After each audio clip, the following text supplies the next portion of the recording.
Orianna already flying. taken off as the second pick.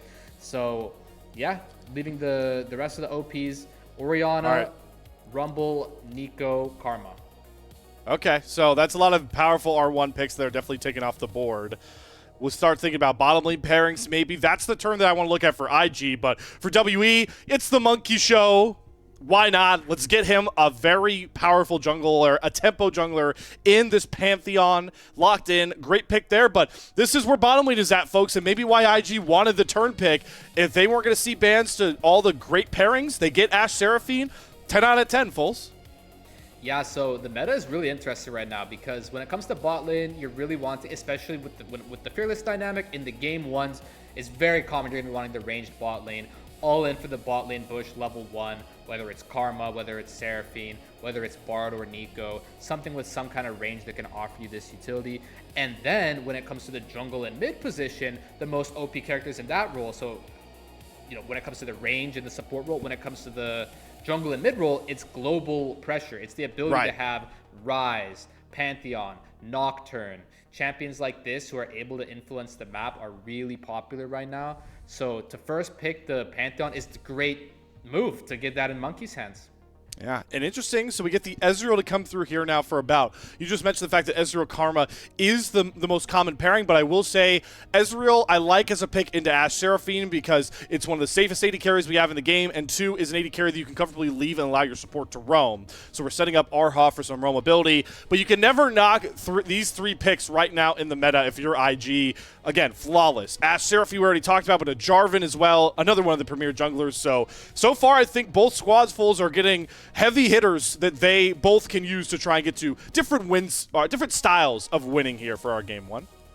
Yeah, when it comes to looking at IG's comp here, I think that they just have a really good comp for playing itself. Like, if you just get yourself in the river with these champions and a dragon setup is so easy.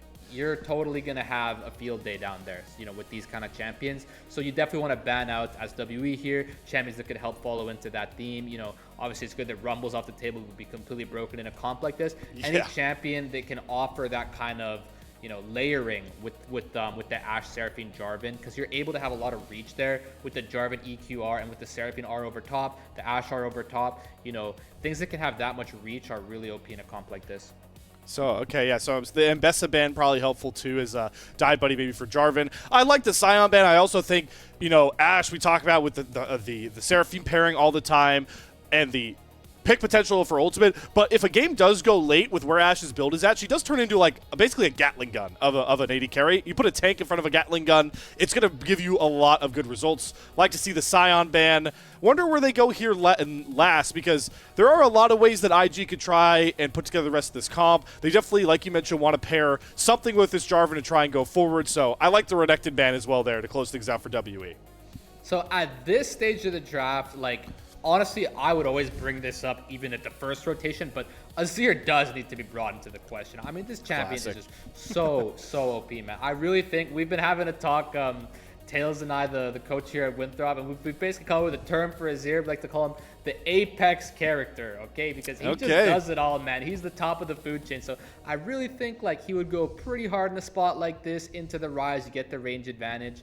So Cassio and Anivia are the typical counters, though. So don't be surprised it's going Cassio here. Okay, yeah, so the Cassiopeia going to come through here for Renard.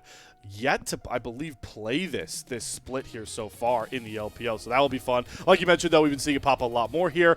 And now we see Q go towards one of his patented champions. He's known for a pretty short pool of champions that I feel like he can reliably play. Yorick does kind of fit into that set, but Foles, regardless what really comes in here next to about Ezreal, it could be the Nico. Man, the map pressure that WE are going to bring, especially with the split push set of a Yorick here, a very stark different game plan to what IG are putting together for game 1. Yeah, so I was really trying to envision how you fix this comp as WE, because, you know, with those first 3 picks on each side, you had like a sort of perfect TFT team fight comp for IG, and a comp as WE that kind of wants the 1-3-1, that kind of wants to spread out the map. So I was figuring, like, how do you work on that spread out the map theme? Boom. Yorick, man, because you completely just play into the side lane as a threat that eventually becomes so insurmountable that it can just end the game. That's what's so effective about Yorick, is if it's left unanswered forever, your Nexus will just disappear. So that's a really good champion to have to play around with some of these globals. You've got the Pantheon and the Rise. Why not add an Ezreal ult into that? Just beam one of those across the map, no scope. Maybe even that can really help enable this Yorick to become that insurmountable side lane threat, right? So I like the direction. Yeah, and hey, like you talked about earlier on with this draft, you have the Pantheon Rise. Like, these are the two best champions to threaten the map to allow maybe to overload towards a Yorick to make a pick play, or, you know, play for other sides of the map away from this Yorick and create a lot of chaos with numbers advantages there. So WE, though, Fools, it does mean they really need to be proactive in getting a lead early into that mid game, because if, like you mentioned with the IG comp, if they ever have to go into a Dragon or a Baron setup they don't have control of, it's a nightmare walking 5v5 into this IG team. Yeah, exactly. So if IG is able to threaten a kind of soul point kind of type deal, it could come down to a third Drake especially, because the team fight comp, if they're able to, as you said, get the setup, the game is pretty much theirs. Like, it's just so favorable, right? So that's why, as you said, you gotta find some kind of in-series WE, and the main point I want to hit home is it is much harder, in my opinion, to play WE's comp. It takes so much more what would you call it, coordination, right? Like, you have to all be on the same kind of, well, of course the team fighting requires coordination too, but it's much more simple and laid out in front of you, whereas this is more of a chess kind of style that WE has to go for. We'll see if that more nuanced comp can get Team WE their first game win of Split 2, as we are out onto the Rift here, and what can help them go forward is some hometown Jwei's.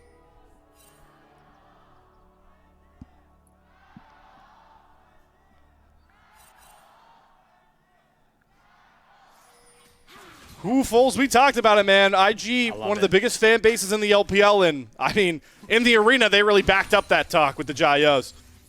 Yeah, it's one of my favorite things about watching the LPL and the Chinese culture of esports is the Jwei's, to be honest. Like, it's a really big deal to the players on the stage here, and the fans are really supporting them earnestly. Like, they really do genuinely want to see these players succeed. So I hope to see that these players really can step up in this big group Ascend. Like, these are some of the teams who you could question versus the likes of BLG or JDG. Like, isn't that the real group Ascend? But these guys could belong in that conversation. Yeah, I mean, like we talked about, getting into this matchup, the goal is Split 2, obviously to win it all, but for a lot of these teams, make it to the International, and thanks to BLG, it's a bit easier to do so in the LPL. Is already see Monki get spotted on a ward, trying to look for a level 3 gank here, and will be snuffed out. So it does at least alleviate the Ashe Seraphine pressure somewhat, but allows Jwei to really garner himself a jungle lead we expect. He's already pathing into enemy red quadrant, so Monki should likely fall behind in camps here to Jwei. Yeah, I'm not gonna lie, this jungle play from Monki is crazy, completely crazy, like as we were talking about. And this unfortunately seems like one of them that is gonna backfire quite a lot. I mean, he has lost quite a lot off this. He is still level 2 Pantheon, so he can maybe salvage this game state, but he definitely has put himself on a bit of a back foot here. Yeah, and luckily, thanks to his mid laner Karis warning this Raptor camp, he will see that Jwei is stealing away his chickens. But level behind, not having access to that red buff for the combat, the fact Renard has a shove into Karis right now with those twin fangs. I love this from Jwei. It's why we feel like he is such a pivotal part of IG. Not the captain anymore thanks to Mako, but the veteran presence he brings to the jungle, garnering himself leads like this. And now he's going towards this top crab. The Monki looking to fight him over, but Jwei just smites it away and walks away casually and says, all right, I can just go into my top quadrant. But Monki, feeling the pressure of losing all those camps, walks in, tries to steal some camps. Flag and drag lands down. Monki gets the stun through. Our junglers are just slugging it out. The question is, can mid or top lane get here first, and from which side will it be? Because Monki's going to need the help, and luckily Cube is here first. But boy, does Monki teeter on the brink of his health bar, extinguishing for no sort of gain. Wow, I almost wonder if the Jarvan pick in the draft is just that good, because the way that Jwei has been spacing Monki and getting these trades and taking over this early game, just both level 3 to level 3, it's really well played to Jwei here. Starting it off, I mean, getting the heal here in the bot lane, wanting to put that summoner on cooldown, but yeah, Jwei is going to have an absolutely ginormous early game lead. We're talking like 4 camps right now, Slayer. Yeah, I mean, there's no way to answer it. And Monki, I believe he also left off his Wolf Camp on the bot side to go for that level 3 exchange early on that set him back. So that was a first rotation set of Wolves he's just now getting the reset timer onto. It's a tough spot. Jwei is going to get this full clear down, completely finished onto his bot side, and this first backfolds is going to be so juicy compared to what we already see Monki come back out with, which is just one mere longsword. This is going to be a tunneler and then some likely for Jwei on that side. Yeah, and I'm glad you brought up the tunneler because I just would be so interested to see if any of these pros are optimistic enough to try the solo queue, Profane Hydra, Axiom Arc, Jarvan. Because, I mean, I really, truly doubt it. Like, I'm talking like 5-10% chance in my head. But I really think, like, if you have a lead like this, why not? You're going to be so... Call your own like, shot, right? Yeah, like, you can do so much to the game state from this kind of a lead. But you called it. It's going to be the tunneler. It's probably going to be the Sundered Sky and the Black Cleaver and the Jwei. You know, this is kind of what we're seeing from this. But... again, when it comes to these early game mishaps, which we saw here from Monki, typically sometimes you don't face the repercussions till later because now it's really going to start mattering on this turn where they've both got their recalls in. Jwei's got those extra stats and he's about to hit level 6. We might start seeing the consequences of those mistakes come to bite WE. Glad you brought up the level advantage because that's the real problem, right? Is that he's not going to... usually that second crab can get junglers over to level 6 and then they can play for the map, but Monki's so far behind that 8 ball is really going to hurt him in the level category. Jwei, though, before getting over to level 6, it's like, hey, you know what? My bottom lane has push. We spotted Monki having to clear his topside camps. I'm going to try to take this first dragon for free is... all right, Renard popping the ghost. Karis makes the trade. Petrifying Gaze comes down, but Monki is here to cover and might find himself a kill. But the rest of IG is coming over to try and assist their mid laner. Renard, nonetheless, stands tall in the 1v2, but here comes Karis with the Realm Warp. Just a fake out here to try and get Jwei off of the dragon. They're trying to get Monki in here to maybe hero steal this dragon away. But IG have the numbers and the health bars, but Jwei wants to respect it. Flagon drags through the stun. The Monki flashes on top to get. Flashes galore come out from IG. Mako, Jachi, and Jwei all flash. Jwei flashes back over, though, steals away the dragon. What is first blood? It's LPL style. Jwei drops, but he secures the dragon he wanted all along. Slayer, I am grinning ear to ear right now, man. I just love watching League of Legends that looks like this when it just gets so chaotic and so awesome and you don't know what's happening because none of that was necessary what just took place. And the best part about all of it was that and I don't know what's going on. I mean, the Chemtech Drake keeps spawning, but this Drake is so OP in the early game and this root from Erha just completely stealing this fight. This comp from IG is not supposed to have to triple flash backwards against this comp from WE, especially after that early game that Monki had. That was so favorable and fortunate for WE that things lined up the way they did because the fact it was a Chemtech Drake meant it was beaming so much damage as well. Had that been a different Drake, things could have looked so differently. But alas for IG, they just completely are left with the short end of the stick. Yeah, because you can see About. He's the one that grabs that first blood. Now he gets this huge injection of gold. He goes up a 500 over Jachi, and Monki's looking to create more here. Grand Starfall coming down. Arha flashes to get the root onto Jachi that sets up the Pantheon stun. The new member of Team WE really wanting this squad to get their first win in Split 2. Back-to-back great creation out of the Nico. Oh, and the butterfly effect is taking shape here in this game because can you not imagine an alternate timeline where Jwei just completely had a gold lead over Monki for the entirety of the game? Somehow we've gotten to this point where, look, the gold lead has just switched in his favor. Power of the Pantheon, right? You get that Grand Starfall. We talked about the map pressure. Everyone likes to talk about, especially with Nocturne, how valuable like the first two Paranoias are. You can think about Pantheon in a lot of the similar vein. Those first couple Grand Starfalls need to count, and Maniacal Monki goes after it immediately and sets up About for a 1,000 gold lead, which is big just to get the Ezreal ahead, but also Foles, what this does for that bot lane 2v2 that we talk about is always dominated by comps like Ashe, Seraphine. Now this Ezreal has a lot more breathing room. Yeah, the way Monki just man dropped in and they one-shot that guy, I didn't expect that the Pantheon can just have so much effectivity and so little counterplay. But if you saw his Jwei there, how do you even play the game? Because he was just trying to click on pretty reasonable units there. Like, that was really close to his tower. But all it takes is one flash setup from the Nico. Pantheon's already on top of you, and you're sent to the fountain. So, yeah, this is a really good early game start for Monki. Nor is this a good early game start for Jwei's arrowings. All right, well, we got to immediately pivot to the grubs here. Jwei finds Monki once again, does secure and pick up, I believe, the third grub. Yeah, no grubs over to Team WE. So he's able to stave off the little trade there from Monki and gets both neutral early objectives here towards IG side. Monki hunting for more with the Blast Cone.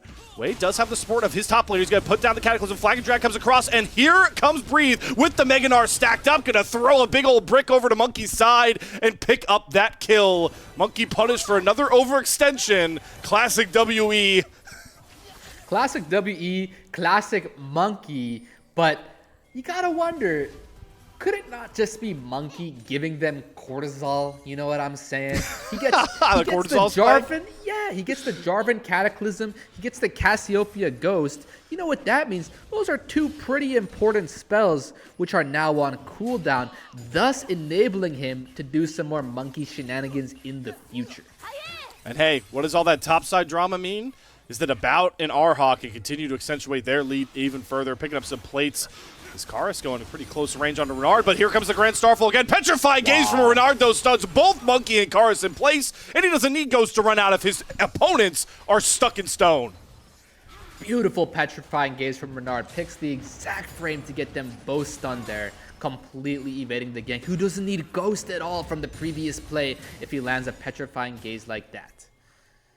Beautiful little bit of skill there from Renard, who again has some of the biggest shoes to fill in. We talked about last split for Jwei, who we do have in this game, how he was filled in for the big Jackie Love. Now that that's out of the way, Jackie Love's back. You could argue that Renard has the most pressure in his role, knowing who could potentially loom over him to replace him.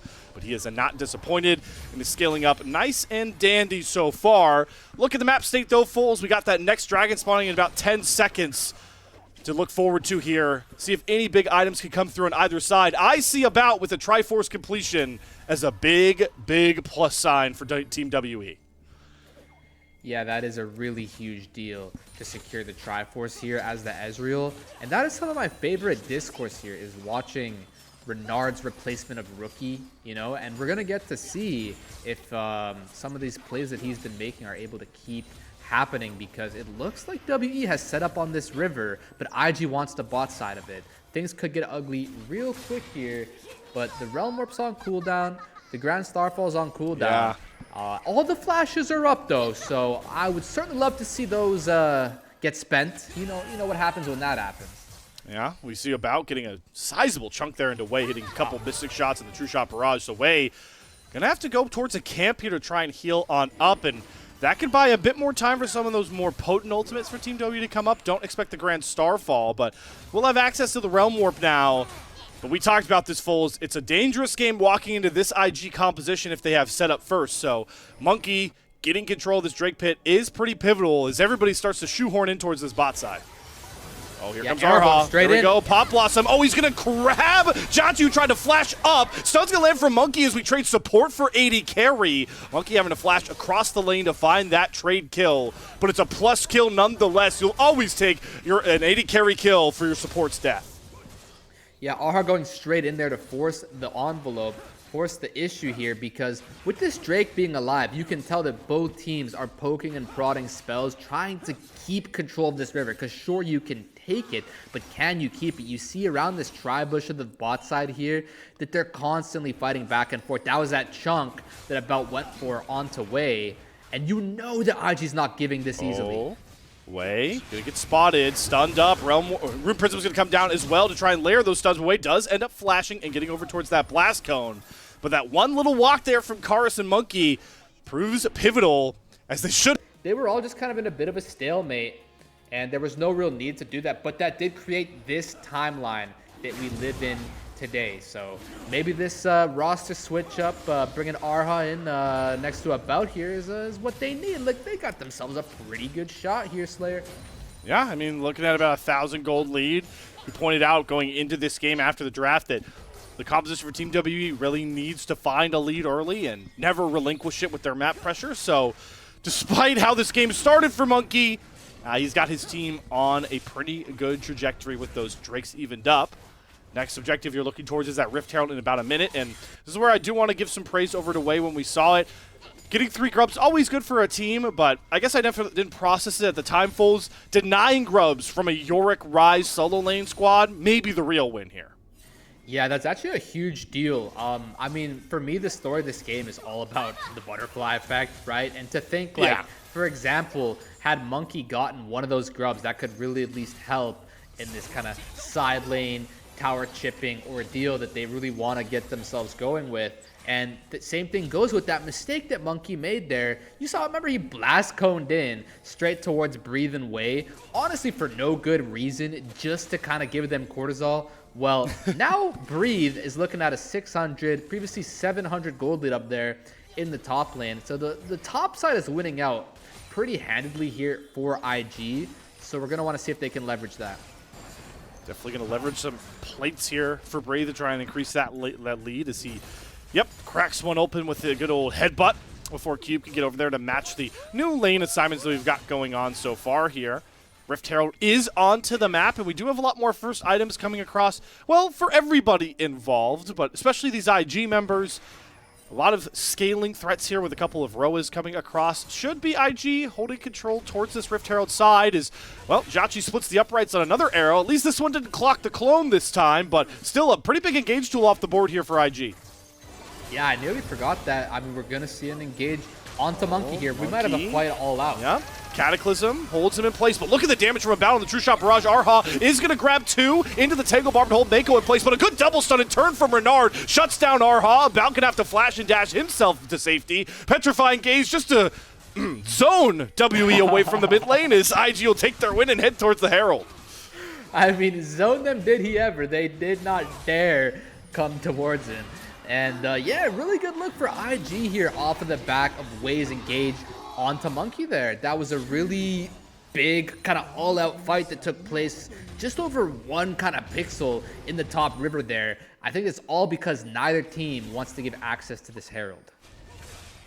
And we go back through the replay here, and you can, Foles, really talk us through how IG were able to turn this onto Monki.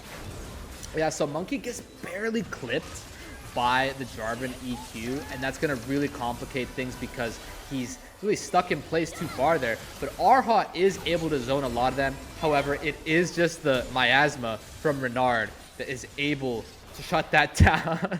And I almost wonder if Renard was considering flashing, so he made like half of the inputs of an R flash and just didn't really finish it off because he decided against it. I've kind of had similar things like that when maybe you start like an Azir shuffle, for example, but don't want to, you know, carry it out the full distance. It could have been something like that. He started the inputs and didn't finish it, but definitely not something I've seen Rookie do in recent times. That's the bar. Glad you called out for Rookie of all people. Yep. So Renard, though, still picks up that critical kill, has himself a gold lead over Karis, and WE will have even more map advantage because Breathe did TP to try and make sure IG could secure that fight win. We saw Cube respond with getting rid of first brick, so he gets the first turret. And this is where the big ping pong that Team W want to have. They have TP advantage on their top laner, and you can see the effect it has. Breathe already having to walk up once again with Meganar bar full just to make sure IG can secure this objective. Yeah, so IG trying to play as a unit, WE trying to play towards the side lane towers. Cube definitely building a pretty big wave down here. He's going to have some ghouls. He's going to have the ulti coming up.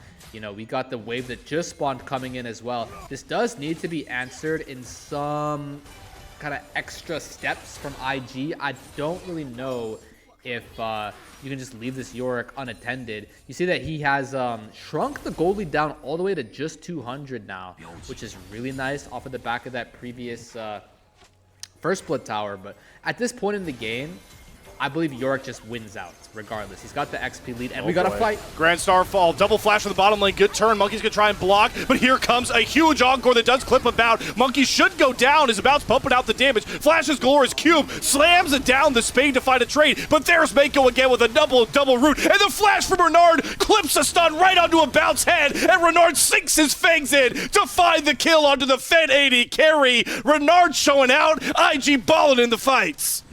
Yeah, and just out of the blue, WE starts the fight off, thinking it's on their terms. But IG is ready as ever to pounce on that overstep from WE, and especially off of the back of that beautiful set of inputs from Renard, are they able to have themselves a look here. Right as Ashe sends the ulti, it looks like that was Monkey's go signal. But I guess it just wasn't worth, because the response from Jwei and Mako is so synchronous and beautiful, both flashing out at the same time, meaning if Monkey wants to stun either of them, he has to go under tower, which is a clear, punishable move from him. And you see how Renard. IG just totally capitalized. Renard really clutching it up there big. Yep, and now we're immediately into our next fight here, which is the third Drake. Jwei will secure it. Realm War brings Karis over. They do clip Jwei. He has to force out the arrow, trying to kite back. Both carries trying to hunt down Jwei. Karis should finally pick up this kill. So IG grabbed that dragon, but now they're down a man, but they got a big Gnar in the front line trying to hold everyone at bay. Monkey one on away from death. It's a bot from Jwei to find that one, and now Karis has to head for the hills. Flag and drag over from Jwei, a bit audacious. He gets trapped in the dark procession, and the arrows, the shots ring through. Jwei goes too far, trades the kill back. It's IG down a kill, but they pick up that third Drake as we still stay pretty even in these fights. Yeah, you definitely want to secure that Drake as IG there. I almost wonder if the Drake tally is bugged, right? I thought WE got the first 2 Drakes. Maybe I'm tripping, but IG definitely gonna make sure that there's no soul point of any kind going on here. It was really unexpected that Karis was able to accidentally mind control Jwei into dying at the end of that play. That was really convenient, I'm not gonna lie. So WE definitely getting a lot of freebies from IG this game. And it's got the gold dead even here on both sides, but taking a look at everybody's inventories as we hopefully settle into a bit of a lull before I see Monkey pull the trigger on another Grand Starfall. Full is my mid lane, Maestro, Renard, 2, both those scaling items done. How accelerated and how confident are you feeling about this Cassiopeia for Invictus Gaming? It's really promising, the looks from Renard. Not only has his gameplay looked clean, but now this lead is really materializing as well. And honestly, he's got about like 2.5 minutes lead on the Roa completion over Karis here, which is going to be really convenient because that's going to get him towards level 16, if not 17, in about a couple minutes from now. Whereas with Karis, his Roa is looking at kind of like a level 18, maybe too late type deal. I think he bought it at like minute 16, which is, you know, I've had my teammates in scrims definitely not be too happy with some of my later Roa purchases, and he's kind of having a bit of a look like that here. But looks like Renard is quite possibly itemizing into an actualizer, so stay tuned for that. We'll have to see. He's trying to actualize a turret takedown here, but the minion wave has been thinned out by Karis, and Jwei taking another sizable chunk as an arrow hits onto my windshield of my car parked outside. Nobody gets hit by that arrow, and that will kind of shut down this push here. So IG, their little overload doesn't necessarily manifest in much. Yeah, Jwei not quite hitting the bullseye, but it's fine, you know, just throw him out if you can. The cooldown is quite ridiculously short. We got an extra overstay. Collapse. Yeah, luckily there's enough health behind Karis that Renard can't find any kill, but a bit of a gritty back there from Mako and Renard. They'll have to spend a bit more time to get off of that side of the map, and should give pressure to WE to maybe try and knock down this mid-tier one. Yeah, that does give them a lot of tempo in this mid lane here. It'll be interesting to see if they can get those swings onto the tower. Realm Orb. All right, Renard backs up this time. Plays it safe. Does have to burn the ghost again. Yep. That does matter, I will say. About is way too deep. Double flash is powerful and he carries, but guess who has a flag and drag its way? Encore lands here, but Jwei gets jumped on by Monki. Huge shields coming out here as Jwei trades his life for about shutdown. Both ADs off the board here, but WWE still pushing strong, like they can play with their food. It's a flash from Mako out of the Dark Procession as all of WWE try and collapse, and with the York in the mid lane, we're going to try and knock down this tier 1 turret. It's a TP coming through here from Breathe. And that alone will give Renard and company time to thin out the wave. Everybody pulling up to the mid lane party, but it's IG that saved their turret. Yeah, Slayer, this is, I truly mean, my favorite kind of League of Legends to watch. It's just, it's so surprising because you think that like, oh, everything's chilling, nothing's going on, you know, it's not that serious, and then all of a sudden, both teams just start and the Avengers just summon out of nowhere just because one guy clicked on one pink ward, and it's like, yo, relax, man. Like, it's not that big of a deal. But yeah, About has to burn the flash from Jwei's engage. You see the teleports come flying. No team wants to leave a member behind. You know, these guys are brothers in arms here, fighting until the very death. With this Drake coming up too, you already know both teams are posturing for this one. Yep, about 20 seconds out here. Items are scarcely similar between everybody. About 2 item breakpoints on either side. About pretty strong is Jwei again. Another one of these arrows not finding its mark and starting to hurt here because, again, that's put so much of the engage importance on Jwei in these fights with the arrow down. They get control of the mid wave and they try to walk themselves over to the dragon. They have Cube pinch, level 16, pretty tanky Yorick. Gets himself out thanks to an Arha heal. And IG can take control of Vision for now. And this is that predicament we thought about in draft. Once you have the control of the river as IG's comps here, it's just so hard for WE to make you relinquish that. Like, you just can't really access this territory with WE's comp unless Arha finds a godlike engage. But I would not be surprised to see if they give this, but this is the LPL Slayer. You know they're going. Yep, they're going to try and walk in, but Dragon's too low. I think Jwei just secures it with the smite before Monki can really come across. Breathe with a big Nard bar, forces Cube to flash away from all of IGs. They stack him as 5, but Monki trying to break them in half. Gets stunned up, puts up the Aegis of Protector, but Jwei on top of him trying to throw these autos through. Arha tries to get a big pop blossom, only going to grab Bernard, who's trying to hold strong on the front line. Gets 1 kill. Breathe to bop, but on top of Cube's head finds another, and the Ash Seraphine turned into a makeshift Gatling gun and mow down everybody not named Monki. Dragon secured, fight win secured. IG back on top. And I think that's MVP Mako. I was wondering, how was this Nico snared? I lost track of the comps. I thought that Rise was able to snare Nico, but no, I think it was an E from Mako from downtown, sniping Arha on the Pop Blossom channel, meaning he could not disrupt that fight at all with his flash. He could have built so much space, completely took that fight over as the Nico, but 1 snare to the dome, and Arha is left with his flash available, but the Baron not so much. Hey, and Jwei's hitting arrows too, Foles, and if that's going well finally for IG, they're eating real good, and they're chowing down on to the Baron, and they grab a kill onto Monki as well. IG completely blow this game open, and let's go back to this Dragon fight you've been talking about, Foles, because the first thing I think IG do really well here is bunch up as 5 as Monkey's ult comes through. That's exactly how you need to stay together with this IG comp. Yeah, and the Encore. Beautiful Encore as well. I gotta keep close eyes on Arha here. He's really looking for it was Renard. It was Renard. What a beautiful look from Renard. Completely throwing his body into the middle of the fight. You know, there's a lot of people, not just in solo queue, but in genuine competitive play, who would almost never do a play like that. Regardless of what role they play, some people are just not willing to sacrifice themselves for the greater good of the team. And I am very proud and glad to say, for all IG fans out there, Renard is willing to do what it takes to win. It's what you got to do in the best region in the world, thanks to BLG. We can confidently say that saying. Got to remind the viewers that one. BLG #1 means LPL #1. And Renard competing, sacrificing himself to try and make sure IG get a 1 in the win column of this series. They are on the Baron Assault.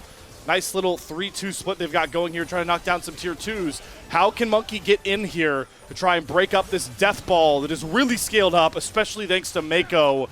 This is why Seraphine is so deadly in the meta right now, Foles. The healing, the shielding you get later on, post level 11 with a couple support items through, it makes it so hard for a pick comp like WE to work. That is exactly what I was just thinking.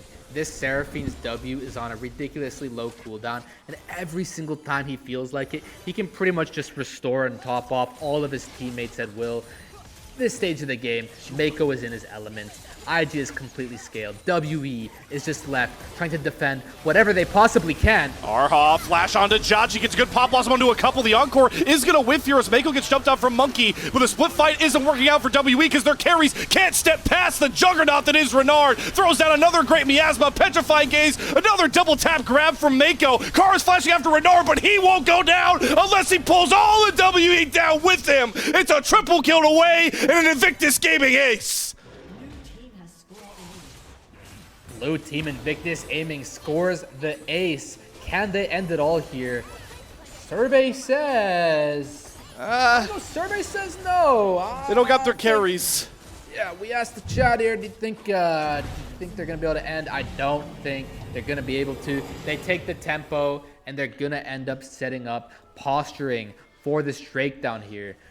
It's going to leave WE in a very precarious position. You're going to have to somehow access this bottom river with this huge lead the IG comp has. I mean, you can respect the attempt from Arha, really trying to force something down here. I mean, it's not a bad look because your tower is still alive, clinging on by hardly an auto attack. So you want to fight while this tower is there so you have some slightly safer space to run away in. But yeah, once this engage flops, the fight is just not playable. And now you have yourselves with a missing arrow and a very, very maybe easier time to make your way in here. Maybe with some kind of Pantheon ult or a Yorick TP, but you're not giving this Drake in the LPL, surely. Mountain Drake over would be a scary thing. It's tough for them to even work their way through here with Breathe able to hold pressure on that top side. And how scaled up Renard has gotten. What a game for Renard. I mean, we talk about who he's filling in for.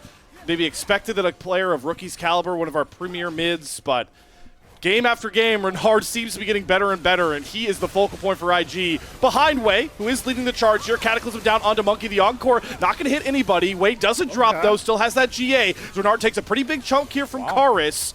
Meganar Breathes showing up here soon, but both Wei and Renard pretty low. Gonna make this dragon a lot more interesting.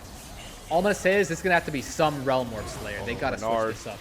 Oh, there's the Realm Warp. Karis is going for the flake onto Renard, but the Flash Petrified Gaze catches Karis right as he arrives to the fight. It's Renard again with the playmaking that shuts down WE's flank, and now Wei's flashing after about, gets onto Monki. Arha's Pop Blossom doesn't matter because nobody can walk past the IG battle lane, and they're time to hunt down the stragglers. One drops in the name of Cube, and finally Jachi snipes a half-map arrow to put a cherry on top and IG win. Second ace of the game, and it'll be the final one. IG are going to take a 1-0 series lead.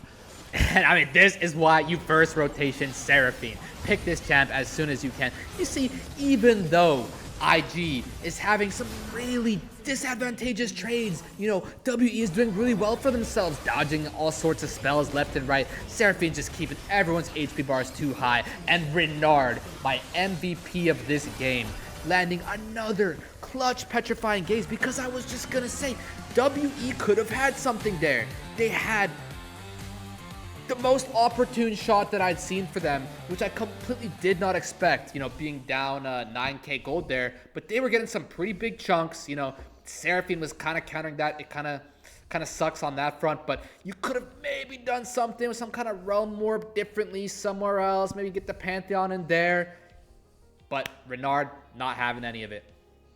What a game there from the substitute mid laner for IG so far here in this split. Yeah, that last fight was awesome, Folds, because you were predicting it. Like, as you were saying, Karis looks for a Realm Warp. We had it, but it's the aggressiveness that we see here from Renard, right? It's what we love here in the LPL, the region that has really just been stamped as the aggro region. That we're seeing a mid laner on, Cassiopeia, not really a flashy champion by a lot of regards, except for those Petrifying Gaze. He is using his flash aggressively. I mean, Foles, just to pick your brain, when was the last time you've seen a Cassio in a game, a pro play game, play as aggressive as we just saw Renard play?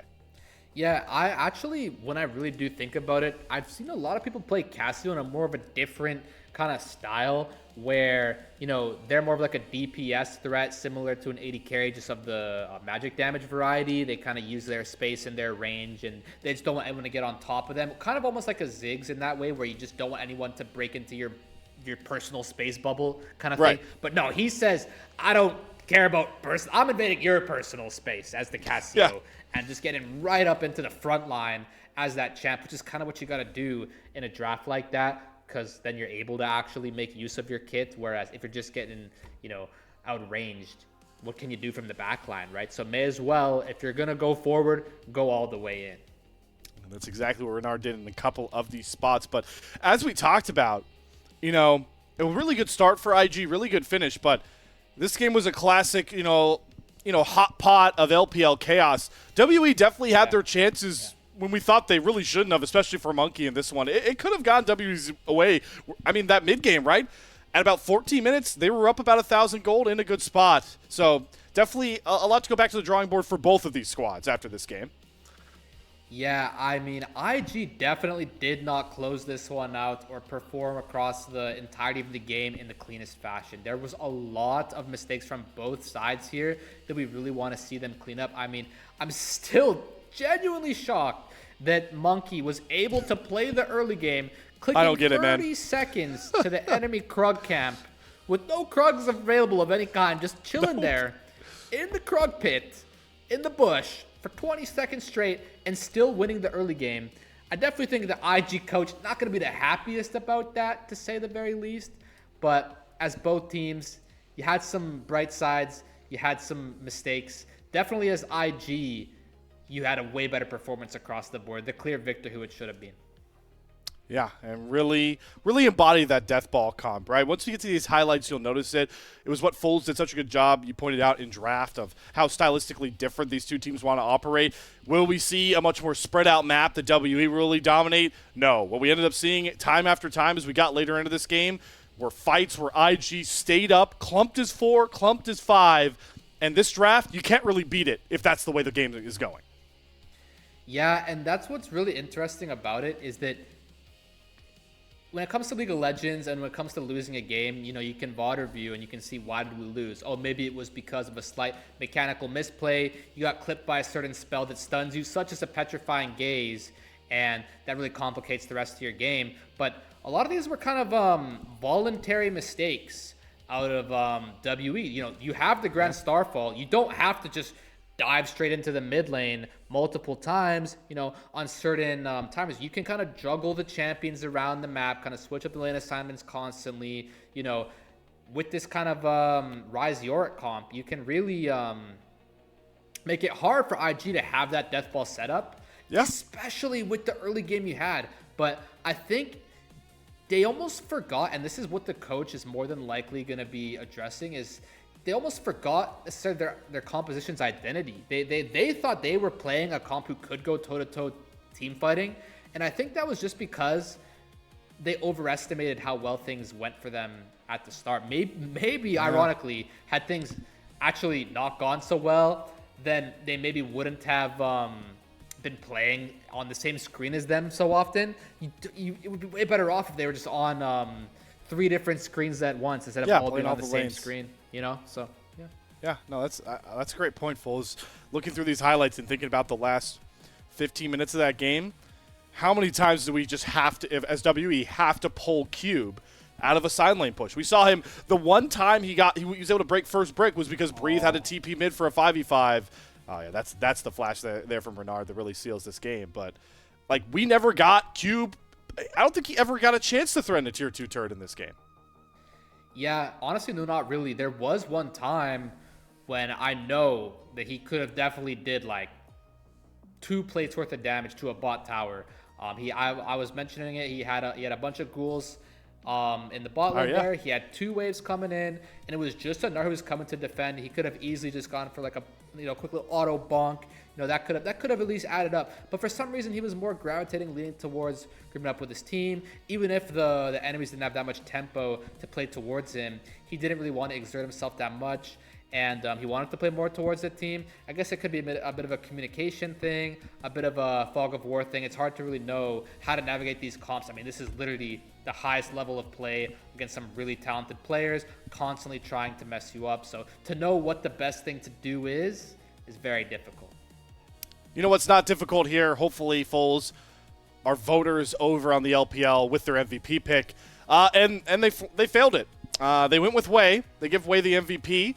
I was with you, Foles. I get the stat line looks nice here for Jwei, his impact on the game, but you know who won them those clutch fights? It was Renard. It was always Renard. So keep in mind, and you're keeping this in mind, so I appreciate it, is that this is literally a team fight deathball comp. So of course, if you're having a Jarvan pressing E and you're having a lot of fights, you're gonna have a lot of kill participation. Great, but if you actually, I mean, I don't wanna diss my boy Jwei. Like I'm just saying those. Oh, he played well.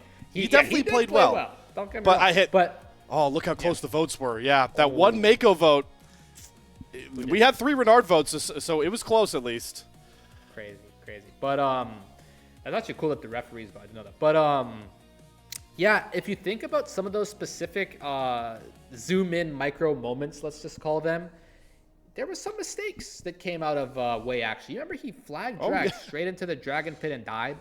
I didn't see Renard do that. If Renard was dying, it was looking like a pretty opportune time to Bowson's Law, just go straight on in there. So I think the overall precision of the gameplay was higher from Renard. He did play really well. He piloted his character to a very high ability. That's why he's my MVP.